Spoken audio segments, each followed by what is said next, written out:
Welcome back. You're listening to The Voice of Russia with me, Scott Craig.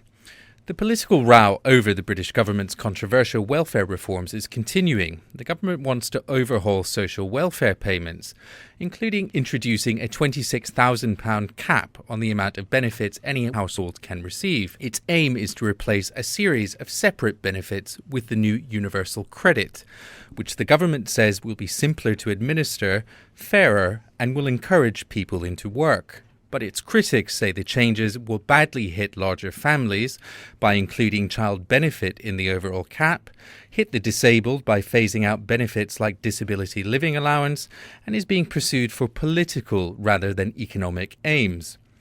The reforms have been at the heart of a game of political ping-pong between the Commons and Lords. MPs voted late on Wednesday to reject the latest amendments by the Lords, so the government looks set to get its way, though it has made some concessions. But how fair are these proposals? And are there other models of welfare the government should be looking at? To discuss this, I'm joined here in the studio in London by Dr. Richard Wellings from the Institute of Economic Affairs, Olly Parker from the Fabian Society, and Ian Greaves, who's the editor of Disability Rights UK.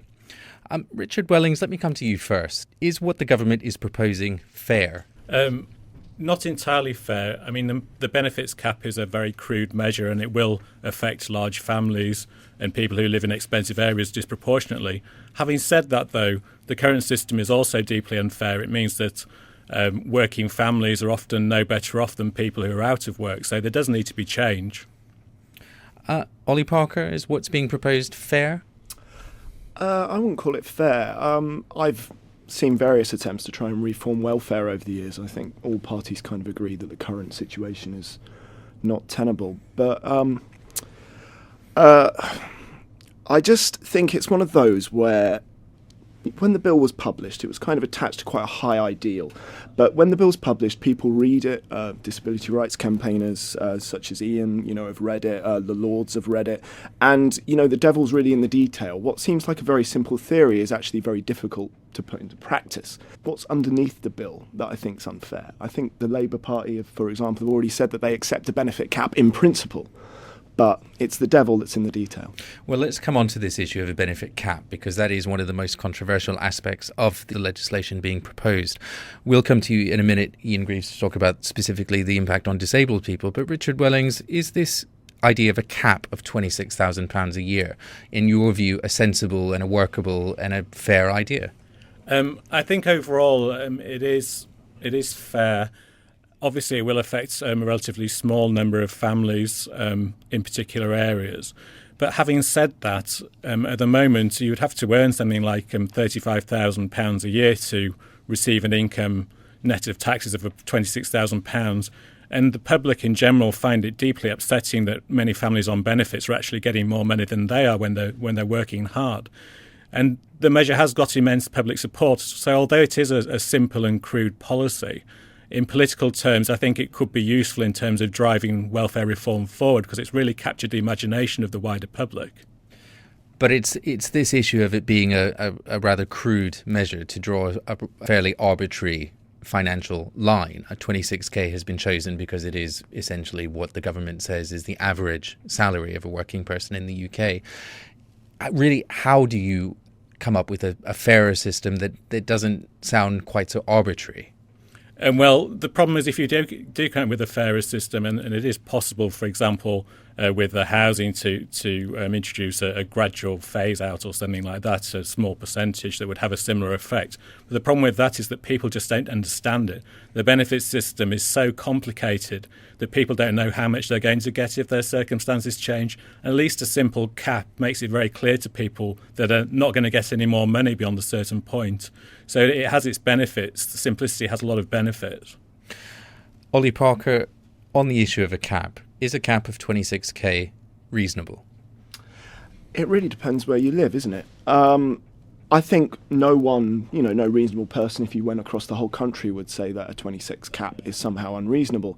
But I think if you looked at sort of house prices in London, for example, you would see that actually that's a real struggle for people. I mean, Eric Pickles, who isn't known for kind of being on the left of the debate, shall we say. The government's Communities and Local Government Secretary wrote to David Cameron and Ian Duncan Smith saying that this could make 20,000 families homeless. That's not an insignificant number. So I would suggest that you really, it's the detail of this bill that really needs to be looked at. As I say, the cap in principle, not too worried about, but the detail needs to be looked at. And public opinion very much seems to be on the side of the government on this issue, though, wouldn't you say? I don't deny that the cap is a popular policy, but there are other aspects of the policy. For example, there are some proposals in there which could decrease benefit payments to cancer patients. There's also proposals to charge for the Child Support Agency. I think these proposals actually be very unpopular with the public if you put it to them. I'd like to come on to some of those points that you've raised in a moment, but Ian Greaves, let me just ask you first of all, there are quite a lot of aspects of this legislation that relate directly to disabled people, including changes to disability living allowance and so on. What are your concerns over the proposals as they currently stand? Well, first of all, we have to accept that the system is very much in need of reform. Something like 1 in every 3 disabled people in this country are living in poverty. So we're certainly not happy with the system as it stands. However, the reform that we've got is regressive and will end up with far more disabled people living in poverty, in particular with the abolition of disability living allowance and its replacement with a new benefit, personal independence payment. The government estimate that something like 500,000 people will be no longer entitled to the new benefit. And these are not people with relatively minor disabilities. These are people with very severe disabilities. Many of them will also end up losing employment and support allowance. As people move from receiving state support on with things like disability living allowance, these benefits open the door to other sorts of support available from local authorities. So we'll find that people are without any type of support whatsoever. So our concerns are that it's going to throw potentially hundreds of thousands of severely disabled people into poverty. Do you accept that the current system as it stands has really seen a remarkable rise in the numbers of people who have been claiming things like disability living allowance, and in the economic climate in which we live, there is an argument to say that that's unsustainable in the long run? There was a very substantial rise, but that was actually shortly after the benefit was introduced in 1992. That was when a significant increase from the older benefits, which were a mobility allowance and attendance allowance. And this was seen by the government at the time, which was John Major's Conservative government, as a success story. The increase in disability living allowance claims since then has been gradual and has been in line with the fact that we have an ageing population and more people consequently have disabling conditions. So there hasn't been a drastic increase over the last 10 years. As a society, we're still the 6th biggest economy on the planet, and I think we have a moral obligation to support those people who are most vulnerable. Richard Wellings, on the question of the disabled, do you accept that this legislation is going to have a disproportionate negative impact on people who are disabled, some of them severely disabled, as Ian Greaves says? Well, I think the severely disabled will continue to get benefits as they do today, and I'm sceptical that they will lose out. If you look at what happened in other countries that introduced welfare reform, like Australia and the States, then there wasn't any significant decrease in the numbers claiming disability benefits. In fact, in some cases, they actually increased. So whether the government will meet its targets is another question. But it's important to point out that a lot of the people getting disability living allowance aren't people who the average person will call disabled. So, for example, people who are alcoholics or drug addicts can get DLA. Also, a lot of people have got sort of ambiguous conditions such as back pain, which are very difficult to prove either way, whether it's genuine or not. So there is a problem there. So clearly, it can't go on as it is at the moment, but it is going to create a lot of anxiety for people who are currently claiming, and I don't deny that. People who are, I mean, you raised the issue of alcoholics and drug addicts, people who are suffering from either of those two issues, though may not actually be able to work. Yes, but they would also be entitled to basic benefits like income support or job seekers allowance and so on. So it's not clear to me why some of these people deserve a premium payment above anyone else who's out of work and on benefits. Just a reminder, you're listening to Scott Craig on The Voice of Russia, and today I'm talking about the UK government's plans for welfare reform with my guests Richard Wellings, Olly Parker and Ian Greaves. Olly Parker, is the UK a country in which a culture of welfare dependency has cropped up? I'd say absolutely not. I mean, if you compare us with other countries in Europe, I'd say absolutely not. I think it's a real sort of a myth that's sort of built up through the press, really. And I think some of the politics that get used around this issue are incredibly divisive. I think it's trying to turn one neighbour against another. Some call it dog whistle politics. I'm not too sure about that, but I do think it's a really divisive way of doing things. You mentioned dog whistle politics there. I think you're alluding to the fact that the government, a Conservative-led government, is pursuing a ideological agenda rather than an evidence-based social agenda. Is that what you're implying? You could say that. I mean, I'm not going to come here and sort of speak for the Labour Party or anything like that, but I think we can all see that, as Richard said, of course, that there is kind of simplicity in the political arguments that the government is making, which aren't necessarily supported by evidence. Ian Greaves, I wanted to talk to you about some of the other benefits. You mentioned employment and sport allowance, which were also being phased out. What are your particular concerns with those? I just wanted to clarify one point with disability living allowance, because I think there was a misunderstanding about that benefit. Disability living allowance is a benefit which is paid to people both in and out of work.